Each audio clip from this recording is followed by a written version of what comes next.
wish everyone first a terrific Thursday. And I'm really thankful for this opportunity to present on behalf of the national score team today.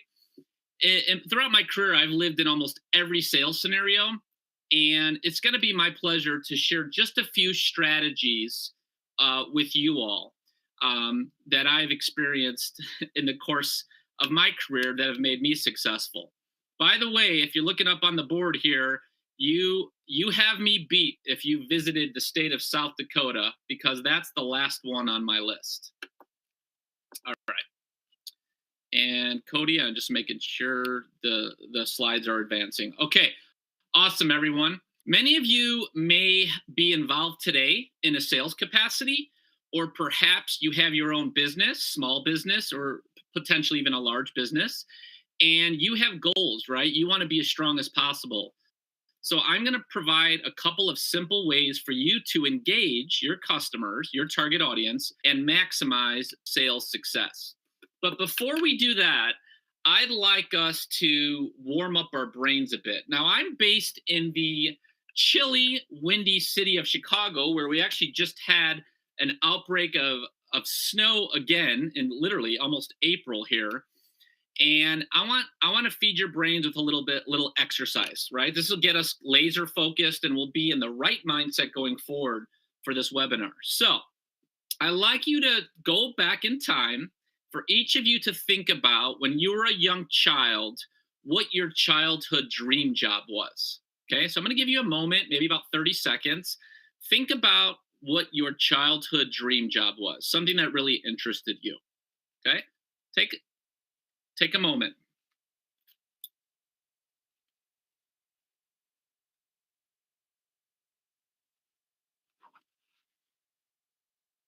Now, maybe you had one or two, maybe it was just one, maybe you can't think of one, but there was something that really resonated with you. When I was a young child, I actually wanted to be a meteorologist. I was obsessed with the weather as a kid, the same way I'm obsessed with sales today.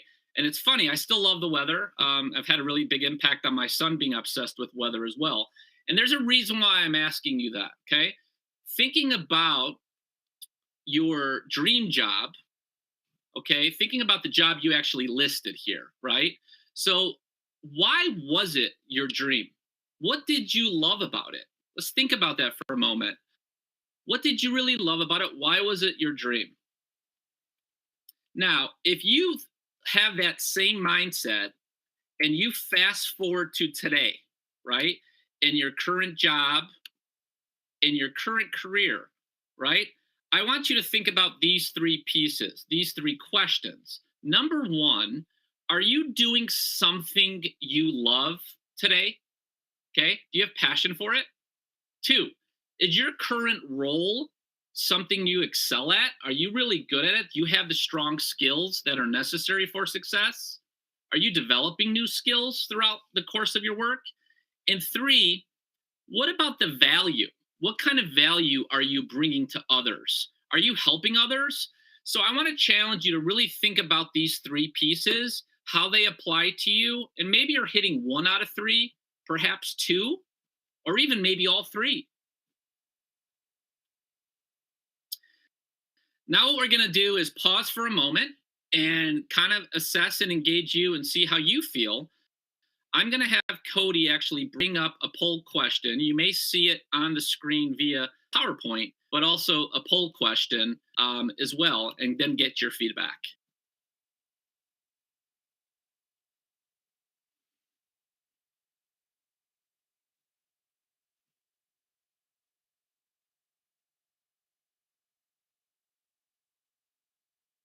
And Cody, let me know if you're pushing that through. I don't see it on my end.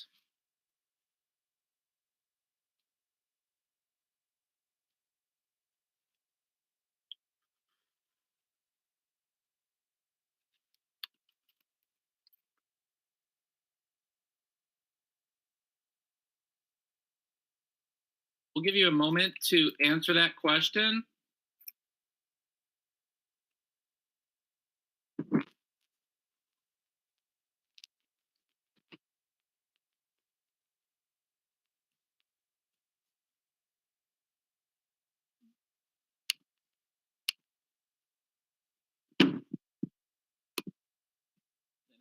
Cody will be able to post the results as well.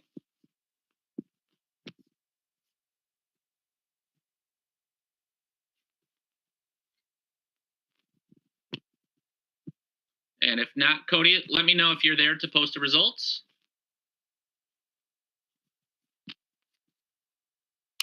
Yep, sending it out right now. Okay. Please share those, because I think probably with my screen maximized, I don't have access to these results.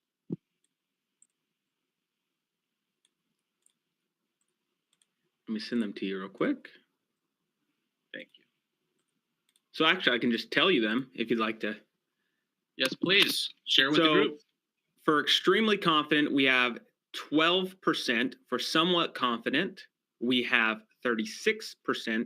For neutral, we have 19%.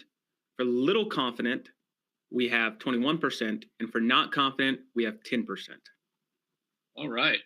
All right. That's a nice mix. And we all have a lot of work to do, right? To constantly be better. Cody, thank you so much for that.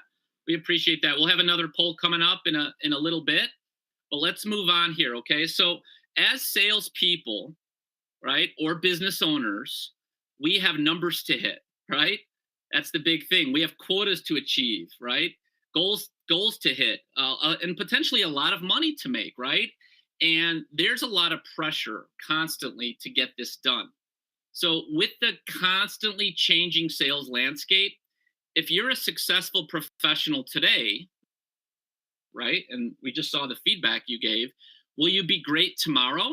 Well, I sure hope so, but we need to make sure we're adapting, evolving, and getting better each day. And I really strongly feel that what's missing and what's really critical is the simple and most effective fundamentals of sales, okay? Those are often not even put into practice anymore, okay? So I'll give you an example, and this is rhetorical. Can we all agree if we woke up every morning and we did 20 push-ups and 20 sit-ups every day, that that's a simple and effective way to keep you in shape or maintain good shape? Absolutely, right? But raise your hand. I can't see you, but raise your hand if you've done them. Do you do them? So I didn't do them today. I did them yesterday, okay? So I want you to have that kind of mindset, and it's kind of that muscle memory piece. All right. So now I'm going to take you back here, and it's time for a short story. All right. So listen closely. Listen closely. It was a hot and humid summer night in August of 1999. We were at the world famous Wrigley Field baseball stadium in Chicago. My best friend Mark and I were watching the Cubs battle the Milwaukee Brewers. And my friend Mark turned to me and he said, "Man, Steve, it's a hot one tonight." And you all know it's where, not now, but those nights where everything just sticks, your shirt's sticking to your back and your legs are sticking to the seat. Well, it was that kind of night. Suddenly, a young gentleman who was the food vendor was walking the aisles, and he whispered, "Peanuts, peanuts, peanuts." Wow, we thought, who would buy peanuts from that guy? Where was the energy, the emotion, the passion? How is he going to engage his audience, the baseball or even the peanut fan, with that kind of approach? Did he love what he was selling? Like I challenged you a second ago? We didn't think so. The first strategy or tip I want to share with you to help you engage your customers and really maximize your sales success is to love what you sell. You're probably like, "Steve, okay, that sounds easy," but sure it is, right? No, the idea is, but how do you really show you love what you sell? Okay. So there are a few ways you can do this, right? To do the way or to show you love what you sell and focus on the method that works best for you. Okay, so let's go through a couple of these. So number one, it could be your energy and enthusiasm, right? The passion you have for your product or what you do. Second, it could be the way you follow up, right? Or how you communicate with your customers, right? I have a good friend in real estate. He communicates completely different than anyone else that communicates with me in that field. Or it could be the knowledge, right? That you command on the subject matter. Maybe you are the expert in your field, you're offering great value to your customers. So that's another way you could show that you love what you sell. And ultimately, loving what you sell is genuinely believing. This is the big one, and getting your customers to believe as well. It's your authentic passion, okay? Or something that really excites you and inspires you that your customer will feel right away. Authenticity here is absolutely critical. Now, back to our story about that peanut vendor, just to close the loop. That vendor had a bucket full of peanuts, and as he walked the aisles, they simply were not selling. Okay. Now, the good news is on that evening, that hot and humid night, we already had our peanuts in hand because we bought them before the game outside the park. There was a gentleman, this vendor, he's my friend, our friend, his name's Paul White, and he stood on the northeast corner of the main gate, and he always displayed a huge smile, and he held a megaphone. Now, if we were together, I would ask you to shout out, what do you think he said to engage us? I'll give you a quick second just to think about that. I got the bag. I got the big bag. Peanuts. That's what Paul said. Okay. How could you not laugh? How could you not smile? How could you not purchase his bag of peanuts? This gentleman and his authentic passion was the one that sold us from the beginning, and we remained loyal to him for many, many years. My friend Mark and I, we still talk about him today. Okay. So his energy and love what you sell approach got us excited to buy our peanuts even before, think about it, even before we entered the ballpark. Okay. So let's get back into it. Back to loving what you sell. How can you get there? Find your path there. You want to invest significant amount of time into your product. You want to learn about your product, immerse yourself in your product or your business. Okay. Learn everything you can, become a student, learn about your competition, find creative ways to differentiate yourself. When you do that, that's when you differentiate yourself truly. You become a magnet, you attract people, and that leads to maximizing your sales success. Think about what you are most passionate about in the course of your work as a sales professional and small business, and focus on that. Focus on that piece. So, a couple simple examples here. Many of us have bought cookies or juice, right, from a lemonade stand. Well, why do we do it? Well, of course, it's a great cause. The kids are cute, but ultimately there's passion, there's love, right? They're jumping up and down. Rather, there's colorful posters, signage at the parking lot car washes. That's how they get us in. Okay. So I want you to kind of understand these simple examples of what it means to love what you sell, and then apply what you love to make it happen for you. Okay. So take a quick breath here and kind of go back to some sales fundamentals and our next strategy here. So let's talk about sales pitches for a moment, right? So what do most prospects or customers think of most sales pitches? I've been studying sales pitches for over 2 decades, and I've heard a lot of feedback, but what we often hear is our customers really dislike them, right? We're talking about our products. We're talking about our company.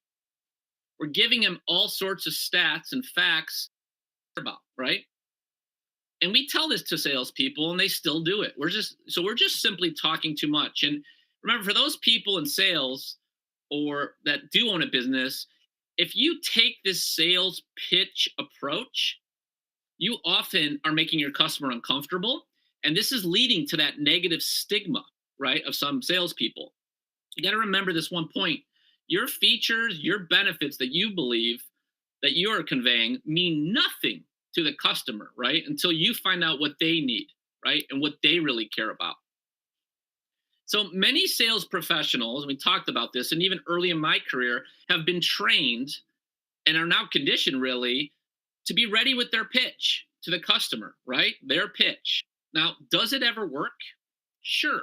Sometimes the pitch matches up perfectly with the needs of our customer. But is it the most effective approach? Absolutely not. So, what I'd like to do for you here is tell you to stop pitching, okay? And keep it simple. I want you to be ready, always be ready, not just today or tomorrow, but always be ready with two great open ended questions to get your customer emotional. Okay, Steve, that sounds easy. Oh, really? Are you doing it? So let's talk about this. So we know about open ended, right? Okay, if you ever watch interviews, sports interviews, business, news, those open ended questions, right? Don't give your customer or your prospect that opportunity to say yes or no.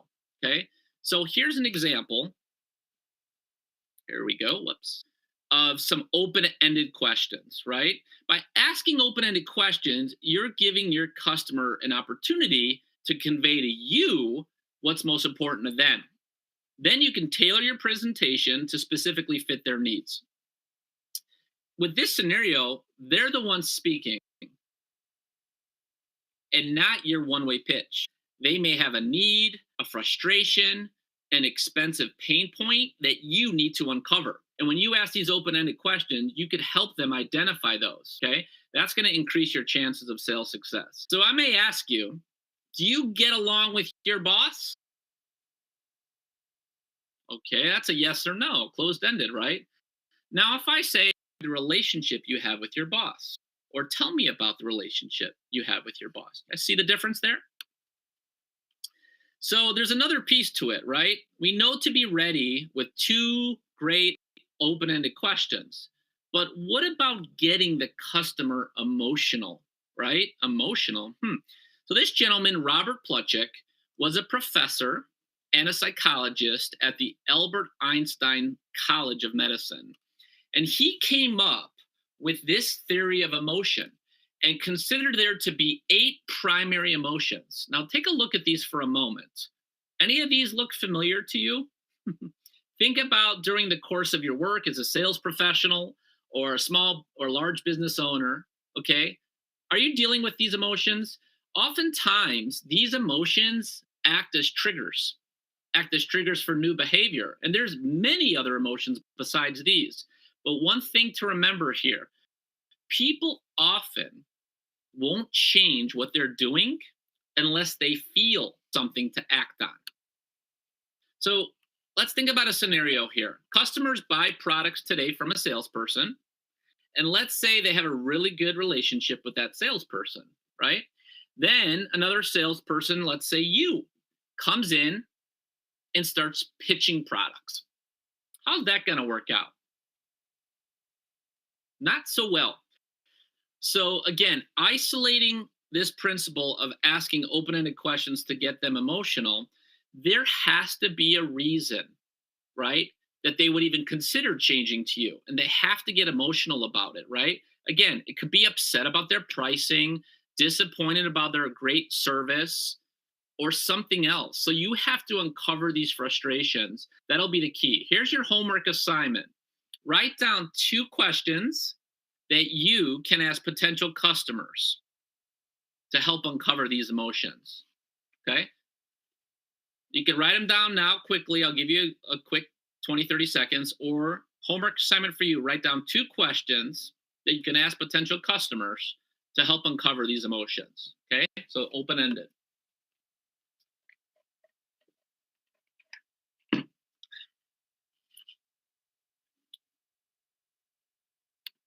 Okay.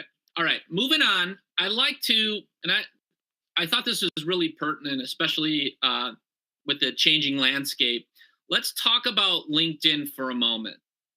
What I'd like to do first is start with a definition. How does LinkedIn define LinkedIn? So LinkedIn is the world's largest professional network on the internet, right? You can use LinkedIn to find the right job or internship. You could connect and strengthen your professional relationships, and you can learn the skills you need to succeed in your career. Now, I'm asking you, and you only, you love LinkedIn, right? It's your favorite. You might be saying, well, absolutely. You're always on it. Maybe you're on it too much, right? We all know those people. What about maybe you hate it? You don't like it at all. One of my really good friends, he's in the medical device space like me, orthopedics actually. He doesn't even like to check LinkedIn ever. Now, perhaps you don't even have a profile. So I hear from all sides when I talk to former or current colleagues in sales or business owners.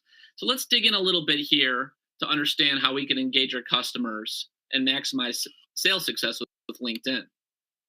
So on the board here, I have listed for you several open-ended questions for you to think about. Okay, so what I'm doing here is getting your brains working again. It's kind of your self-reflection time for LinkedIn. So I'll just pick a couple.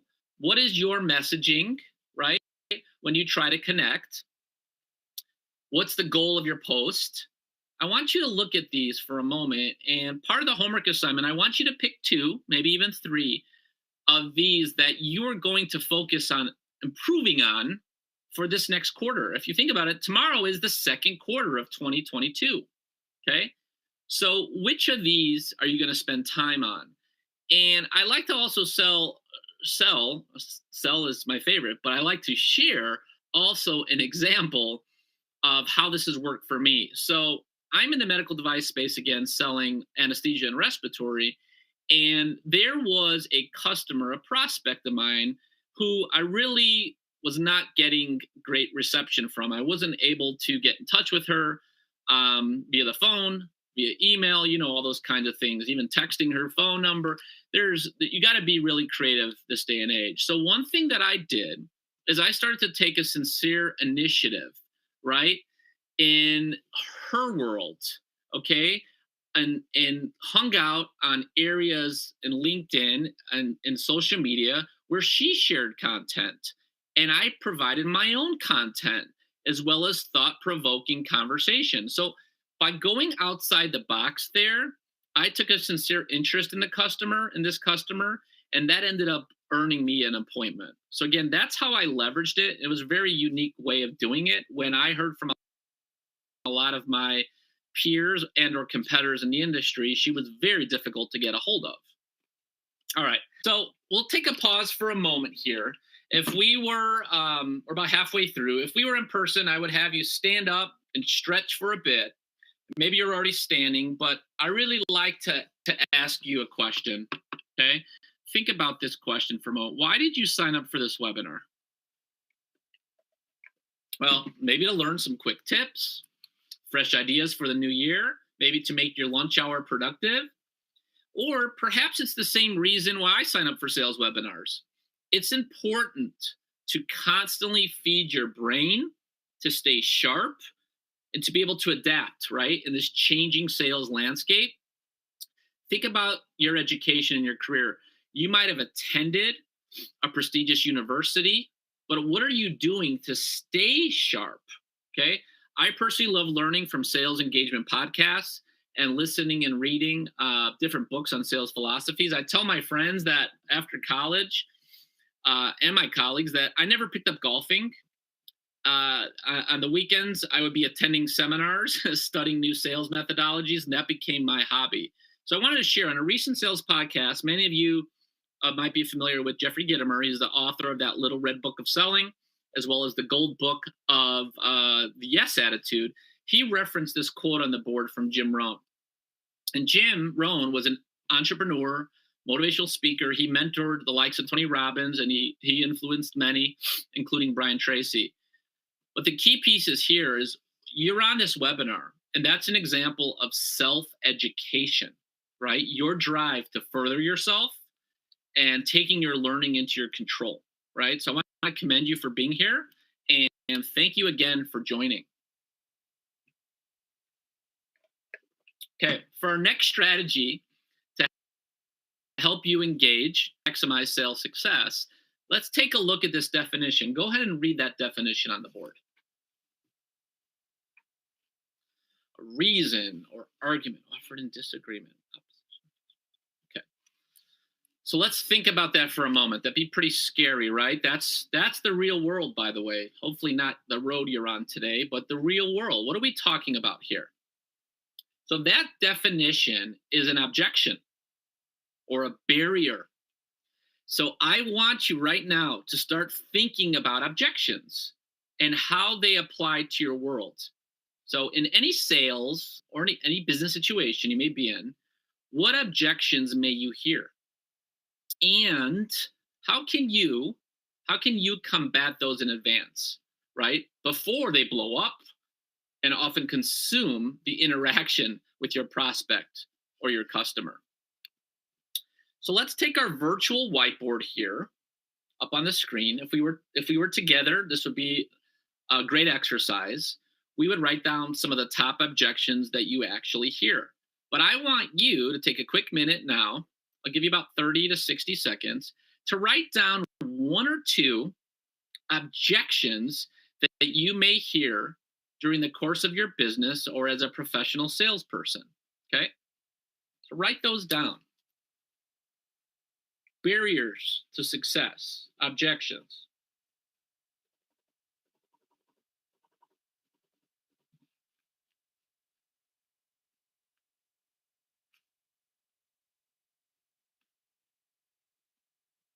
Give you a few more seconds.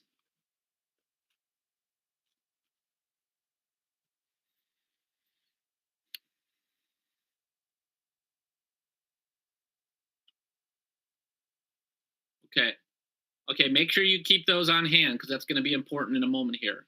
So now I want you to take a look at this picture. Think about those in-person meetings in a boardroom. What comes to mind when you see this image?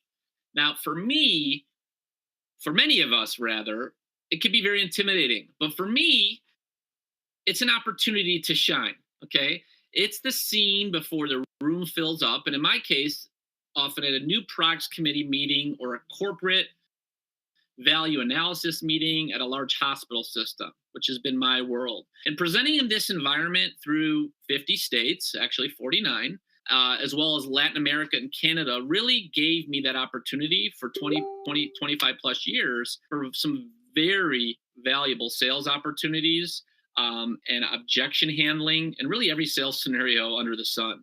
So here's the key piece. In these sales situations, you can be fully prepared, right? But there's always going to be someone who will object. So here's what I want to make sure you're abreast of. What steps are you taking before the meeting? Are you engaging the key stakeholders? Are you meeting them, calling them to find out what they may have concerns about? What steps are you taking before the meeting? How are you planning? This is critical.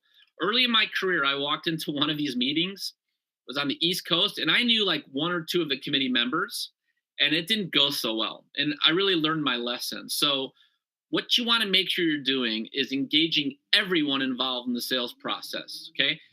Realizing today, a lot of this may be virtual, but it's still it's crucial. It's important for you to reach out to all key people involved in the buying process and find out what objections they have, okay? Also, you got to realize your customer will be much more receptive and comfortable to engaging with you once you do that, okay? That's really how you're combating the objection in advance instead of the objection consuming your presentation. All right. So now I'd like to share kind of a business example, and I'll give you a real concrete example. So during the course of my work, one of the companies I worked for in the medical device space, I was selling 300 different medical supplies. And one of the products I sold were medical surgical gloves.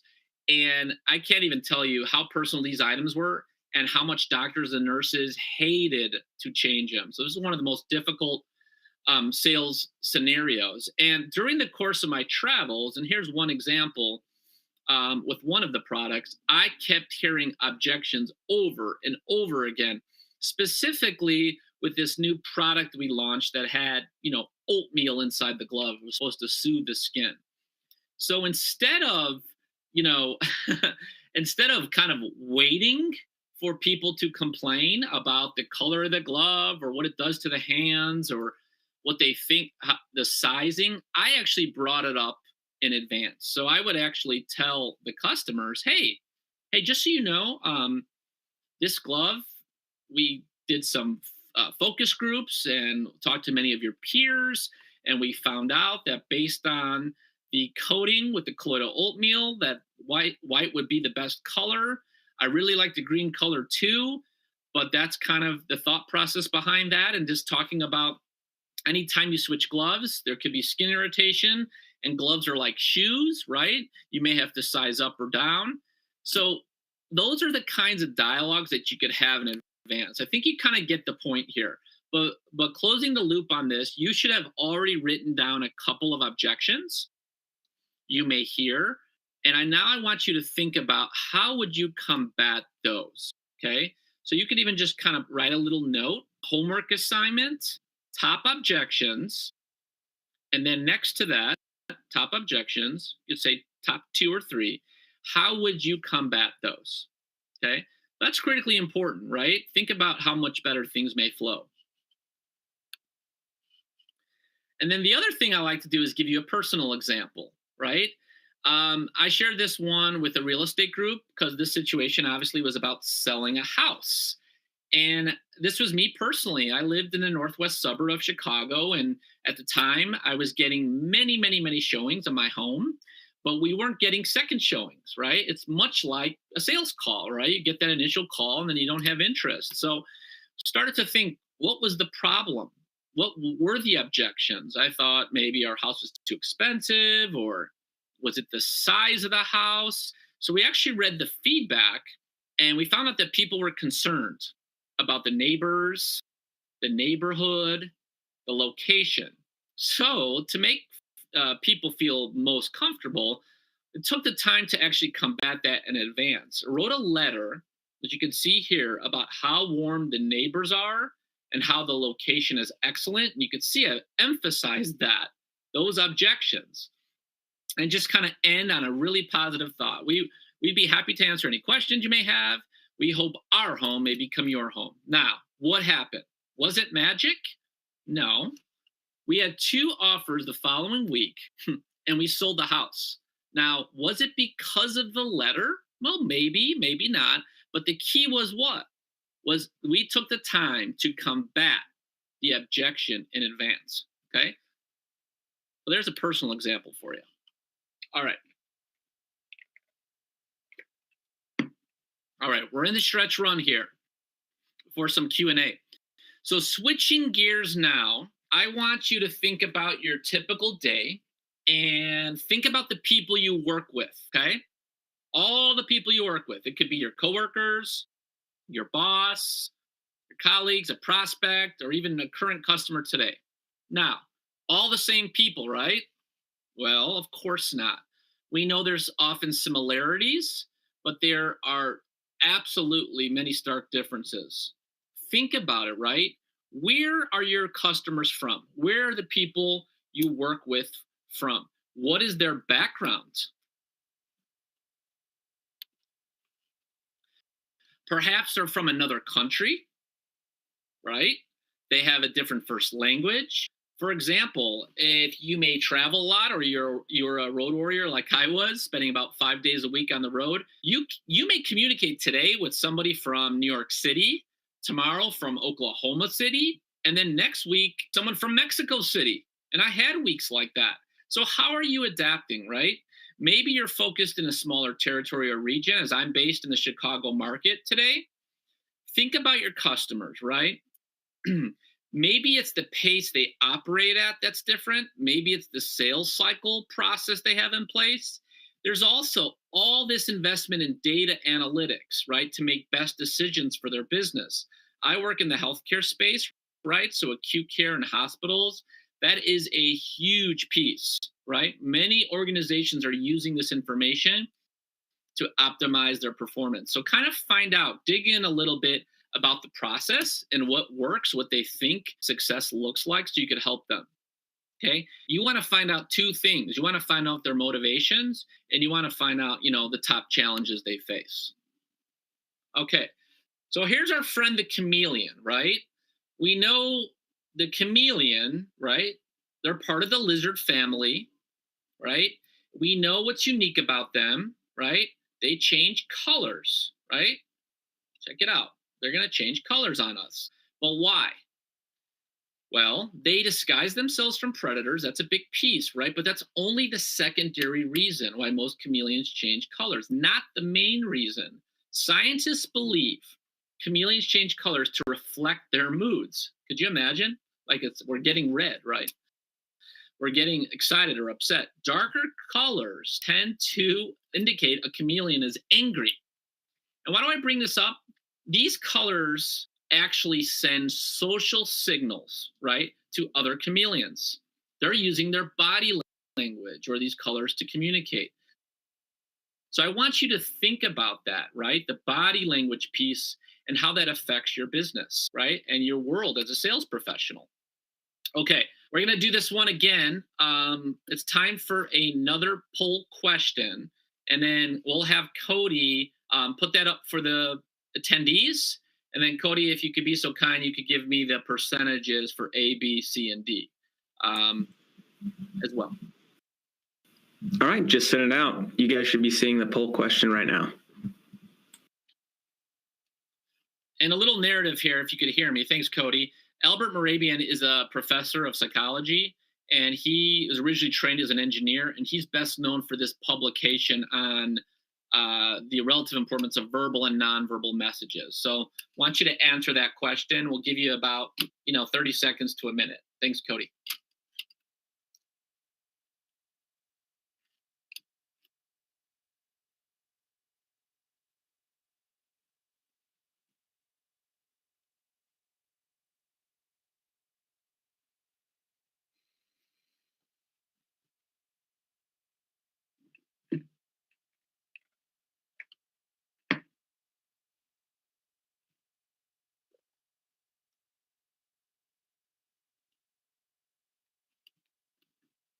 All right, a couple more seconds.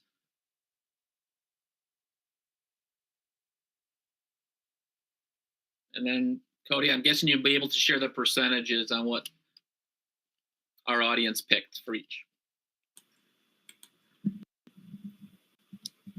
Yep, just seeing some numbers shift pretty heavily here. Giving it a few more seconds. Thank you, sir.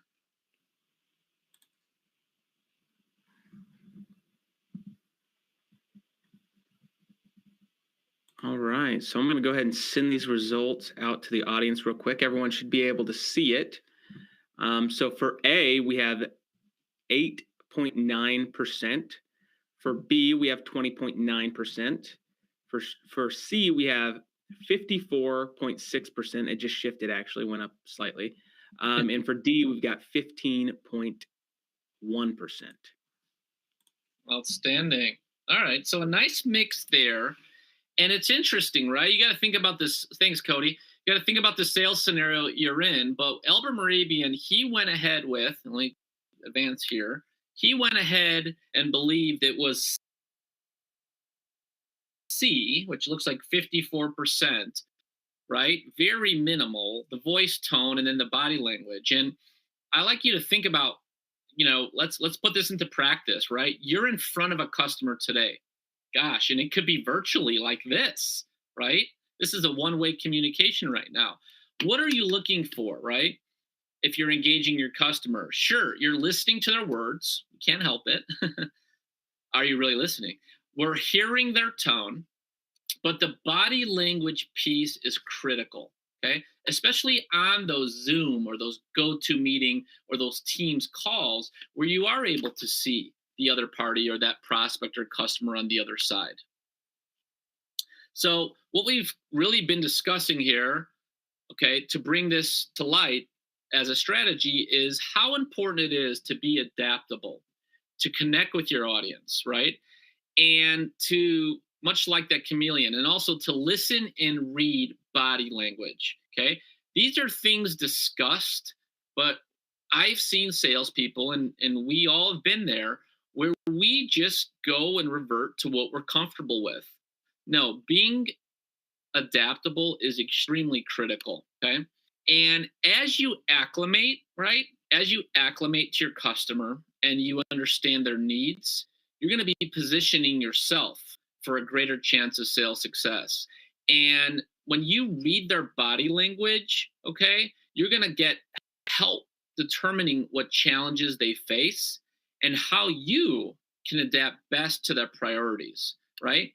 And this is another piece too, right? Let's pause for a moment, right? We're talking all about the customer, right? And how you need to adapt to connect with your audience. But what about your body language, right? How critical is that? How conscious are you of that? What feedback do you get? Maybe from a customer, maybe from a peer, a friend, your boss. What kind of body language are you portraying? Okay. Are you on a Zoom call, eating your cereal? Seriously, I've seen it. Are you blowing bubbles of gum? I've seen that too.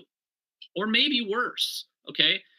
And that's critical. Okay. That's your first, second, and third impression. Okay. So the professionalism piece there is huge. And also, I go into more of this in later talks, but also the EQ, right? That emotional quotient, or that the emotional intelligence, right? That self-awareness piece, those motivators is a huge determinant as well. Okay. So it's not just the customer side, but it's also your side, right? And remembering when we're engaging our customers and maximizing sales success, okay, we need to be conscious of these things over and over again and improve on them over and over again as the sales landscape and our business landscape is changing. Okay. That's going to be how we're going to position ourselves to maximize sales success. Awesome. So now you have a few simple strategies, right, that you can use to help engage your customers. Got some homework to do as well. Okay. But what we're going to do now, and Cody's going to help me out here, 'cause I don't know if I have access to seeing the Q&A, but give you a few more moments, give you some time to ask questions within the chat. So Cody, I'll let you kind of drive this piece. All right, perfect. So we got a lot of great questions, and the window just disappeared on me. Oh, there we go. So I'm going to go ahead and ask this first one. How do you connect with prospects and clients through cold calls? Yep, that's a good one. So how do you connect with prospects and clients via cold calls? So let's think about it for a moment here. A cold call, right? Why is it cold? The customer or the prospect doesn't know you. You don't know them, okay? And you're going in cold, right? So here's what I would tell you. The way to connect during a cold call is to make it less cold. You need to do all that prep in advance, okay? Qualify that prospect or potential customer.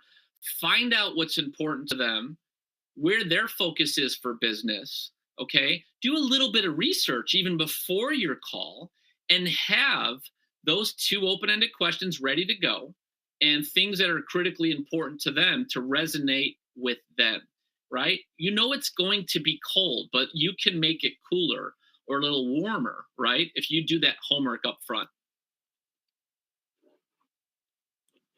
All right, so I got the next question here. If you, let me just read it out real quick.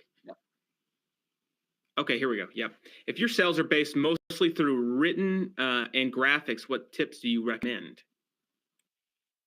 Okay, I might need some clarification. Written in graphics? Like written or in graphics. So posters, flyers, things of that nature. If their primary way of selling is through graphics. Oh, interesting. Okay, that's an interesting one. I probably have to talk more as far as specific details on that. If that's the way so I guess the thing is this, it's all about your target audience. If I'm understanding the application here, if it's signage or graphics that are going to implement your sales, you need to be able to do some trials, get third-party opinions, and understand what's most important to your target audience. Because if you're speaking to them and what's critically important for them to see, then your graphics or your written signage per se is, is going to be is going to make a difference to them. So I want to make sure I'm understanding that. If we're able to do any clarification later on that one, I'd appreciate it. All right. And so the next question I think is a bit more relevant to topic here. It's asking if your product is either objectively or it says emotionally less valuable than your competitors. How can you get in that market and outsell your competitors? And I think if I really would want to reword this, if you're a small business, maybe your product is more expensive. How do you outsell those bigger competitors who are able to make things cheaper? Yeah. Yep. Cheaper, or I even like the term less expensive. I don't like the word cheap, but no, Cody, I appreciate that. So this is a really good one, right? So think about what you're saying. How do we differentiate, right? If we're one of the small businesses and we're going up against those big sharks, right? So we know we may not be able to compete right away on price, but what you need to do there is really hunt for those small differentiators, right? Those small differentiators that would mean a lot to the customer, because no matter whatever customer, or whatever vendor, let's say your competition has the business today, there are pieces, right? There's deficiencies of, let's say, a bigger business, certain support or attention that they can't offer that maybe a small business could. So you could also trigger that prospect or customer to ask those kinds of things. What types of things would you like to see improved on with your current vendor and your relationship that you have? What would be an ideal area for improvement? Those kinds of things. There's always going to be some crevices and cracks that are exposed, right, from their current relationship, that as a small business you could give more attention to. All right, and then we're going to move on to this next one here. What is a more effective way of doing an initial introduction to a potential customer, either email or face-to-face? Yep. So initial. So when you think about initial, right, that's such a vague term, right? Initial could also be a cold call, right? So think about the customer, right, and the environment they live in, right? You know that some people, you can't get a hold of them face to face, right? Some people don't check their emails, don't pick up their phone calls, right? Maybe you get their phone number and you text them. And this has worked for me. You have to be creative and innovative and adapt. So maybe you get them, you're able to get their cell phone, you send them a quick text. Maybe you thoughtfully engage them on social media. Maybe you thoughtfully engage them on LinkedIn. Okay. Not one of those messages where you just want to hit delete because it looks like spam, but a little bit more authentic, right? A little bit more authentic and showing that you did your homework, or maybe that you have a common connection, more of a warmer intro. So I would say it depends, but if you are in between an email and a face-to-face, yeah, you're going to want to be at the face-to-face level, but please, please, please make sure you prepare. And I think that's one of the problems is a lot of sales professionals and business owners, they're not fully prepared, right? When they're in front of a potential prospect or customer, and that makes that prospect or customer not really value the time. And that's why they kind of want to push you away. So that part's critical, that preparation piece. All right. And so the next question is about urgency. I heard that you have to put a sense of urgency on the sale. Is that true, or is that a myth? Yep. So that's so when we talk about a sense of urgency, there are many different sales methodologies, right? There are dozens and dozens, and I've studied many of them. Now, depending on the methodology that you believe in, right? As an example, there's one called the Challenger, where you really are pushing the customer, right? You're pushing the customer or prospect to have a sense of urgency and make that change, right? But ultimately, you have to assess, right? What is the greatest impact to that customer, that prospect, or their business, okay? what's going to make them tick, what's going to impact their success, or what's going to be a deficiency in their business.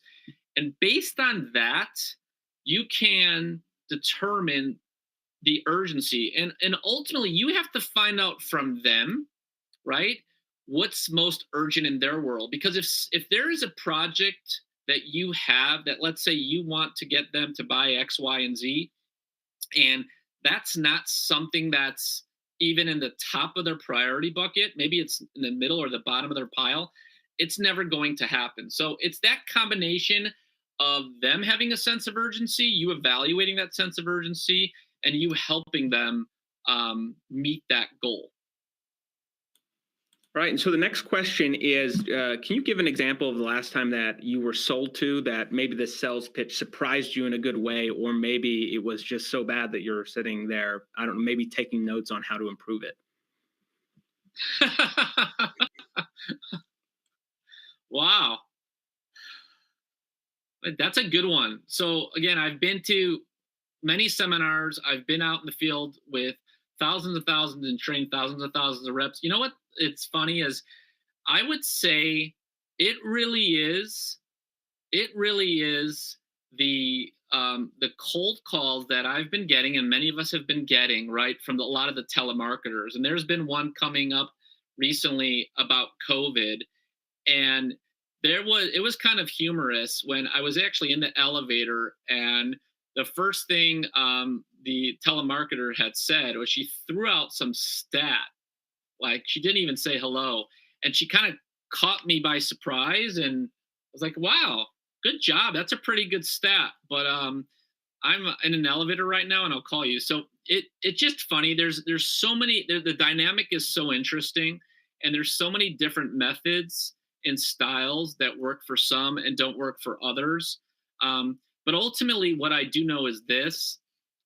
There are still so many salespeople that really lean on their brochures, their data, the information and knowledge they know that they think is important. Whereas there's a completely different mindset, right? If you're showing value to that customer and they see that from the beginning, you're able to build on that value each time, and you're able to maximize your success because they view you, right, as completely unique and differentiated from that typical salesperson who may have a ridiculous pitch.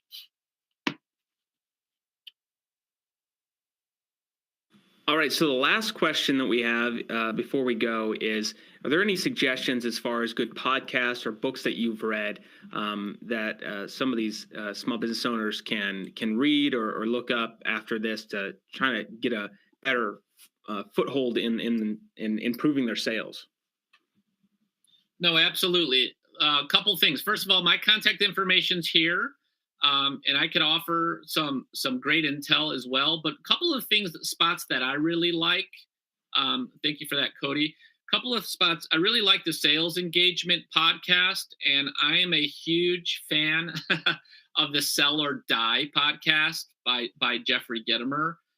He brings in a lot of guests there as well that I appreciate as well. And what was the second part of that? I want to make sure I answer that completely. Any kind of books or further information that can help them learn better ways of selling their product. Yeah.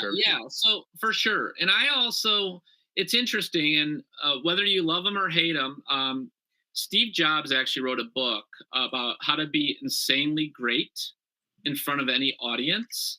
And I like to apply that to sales. And that one really resonated with me, along with the Jeffrey Gitomer books that I really like, the Little Red Book of Selling, and some of the simple steps, much like that I take. You could also look into value selling and spin selling and Challenger as well.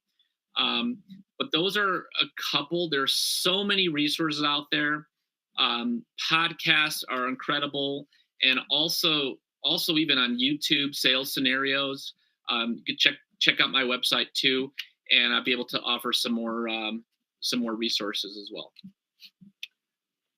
All right. And with that, that is the last question we have time for today. If we weren't able to answer your question, then I have a few tips that you can use. First, we will be sending the slide deck and the recording to you guys in a post-event email, and you can find Steve's information that he provided on his last slide, so you can reach out to him using that contact information. You can also reach out to your scorer mentor, and they can assist you with any further business needs. If you're not already working with a mentor, then you can get further information using the link provided on the screen. You can also find our previous webinars and upcoming webinars, along with educational business workshops, by using the link at the bottom of this slide.